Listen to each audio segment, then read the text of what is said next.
est extrêmement divers, est un autre pari. Le département est tiraillé par des paradoxes, traversé par des inégalités profondes, confronté à des difficultés particulières qui sont bien sûr inhérentes à sa proximité et à son interdépendance avec Paris. Alors il y a bien sûr des questions tout à fait fondamentales, la question absolument essentielle et prioritaire qui est celle de la mobilité et des transports. On n'exerce pas sa citoyenneté dans les mêmes conditions quand l'élément de transport et le déplacement sont des facteurs de stress, d'incertitude majeure de notre quotidien, quand on ne peut pas se déplacer librement, quand on passe plusieurs heures chaque jour dans sa voiture dans les embouteillages ou dans des transports qui fonctionnent mal.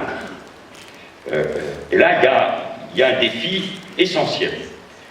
Je fais partie de ceux qui considèrent que la France est construite grâce, sa nation, grâce à l'État et à de grandes entreprises publiques. EDF et la SNCF en font partie. EDF est confrontée à des grands enjeux, ce n'est pas le sujet d'aujourd'hui.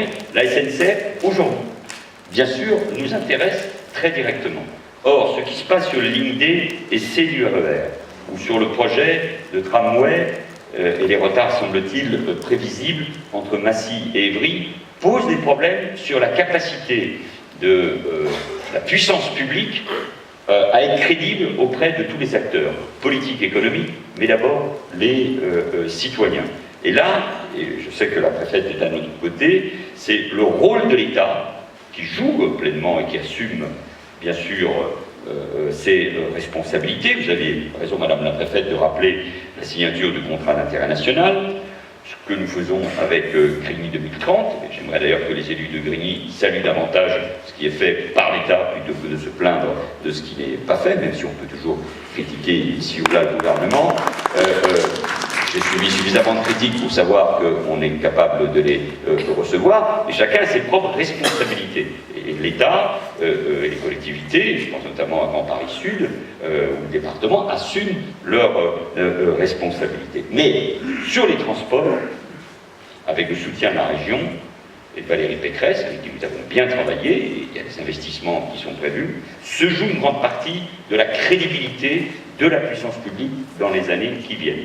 On ne pourra pas parler Jeux Olympiques, Expo, Grand Paris des transports, mobilité, si demain, dans les années qui viennent, on continue à avoir exactement les mêmes problèmes. Et la SNCF est face à un défi qu'elle doit résoudre, sa capacité à faire, et la capacité de ses ingénieurs à aller jusqu'au bout. Ce département s'est construit grâce à de grands ingénieurs. Et demain, son avenir doit se faire aussi avec des ingénieurs. Et puis l'autre grande question, et je vais bientôt m'arrêter, l'autre grande question, c'est celle de l'éducation. Nous avons la chance, et grâce à tous ceux qui réfléchissent sur ces questions, j'imagine que David Ross y reviendra après, Richard Messina pourrait vous en parler pendant des heures, les directeurs ou les présidents d'universités ou de centres de recherche de nos départements aussi. Ici se joue l'avenir de notre jeunesse. Écoles, collèges, lycées, centres de recherche et de formation, facultés des métiers, CFA, universités, grandes écoles. Nous avons tous les atouts. Et pourtant, nous voyons le décrochage d'une partie de notre jeunesse. Et donc, ce sujet que vous aborderez, il est bien sûr essentiel. C'est le sujet de la nation, sujet d'inquiétude pour moi et pour nous tous, parce qu'on voit comment, avec la révolution digitale, on peut aller vers une France et donc une jeunesse à plusieurs vitesses. La question enfin de la citoyenneté, qui a été transversale à chaque atelier, et vous y avez réfléchi dans ce projet Essonne Terre d'avenir. Il appartient donc à toutes les forces vives de notre département d'en être des acteurs, pouvoirs publics et responsables politiques. Et moi j'en appelle vraiment et très sincèrement, avec l'expérience qui est la mienne et avec un peu de recul, au dépassement politique. Je fais partie de ceux, nous en parlions avec le président Imbert il y a un instant, qui a vraiment vécu l'intercommunalité dans le cadre de la ville nouvelle et ensuite de l'agglomération en Paris Sud comme une formidable opportunité. Voilà des élus de droite et de gauche qui ont été capables de travailler et d'investir l'avenir sur des projets essentiels. Transport, culture, développement économique, formation, lien avec les acteurs économiques et sociaux, votant des budgets majeurs dans le domaine des déchets, dans le domaine des transports, dans le domaine de l'environnement, dans le domaine de l'eau, et nous ne serions pas capables d'accomplir ces dépassements politiques parce que les modes de scrutin, parce que la vie politique ne serait pas capable de se renouveler. Et voilà que vous avez des beaux projets à porter ensemble, notamment celui concernant l'avenir du département. Ces projets, vous les avez. Les acteurs, nous les connaissons, dans l'éducation nationale, dans les universités, dans les centres de formation, j'y insiste, qui forment les citoyens de demain, mais aussi les entreprises qui doivent porter une réflexion sur la dynamique du territoire, l'importance de faire vivre la périphérie. Et vous avez raison d'insister sur l'installation d'un centre de distribution Amazon à Brétigny-sur-Orge. Il se trouve que j'ai rencontré hier le patron d'Amazon France qui évoquait ces questions.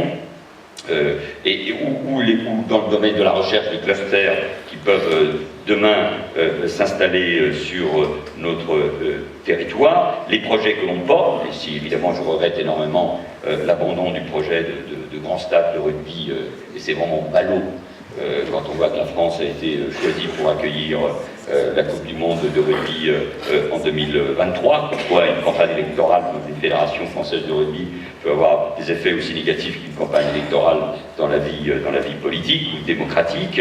Et au fond, la question que vous allez vous poser, c'est comment faire vivre cette dynamique dans les années qui viennent et comment vous pouvez impliquer les citoyens dans ce projet, parce que s'il y a une fracture qui m'inquiète, c'est évidemment la fracture politique et comment on répond à cette demande de qualité de la vie qui est évidemment au cœur de toutes les préoccupations de nos concitoyens. J'ai parlé des transports, mais comment on produit, comment on consomme, comment on mange, comment on vit tout simplement dans un département comme celui-ci. Cette réflexion, elle doit être forte, puissante, Monsieur le Président, il faut la porter dans le cadre du département, il faut la porter dans le cadre de la Grande Couronne qu'il faut défendre, et dans le cadre de la région Île-de-France, avec tous les débats que j'évoquais concernant le Grand Paris.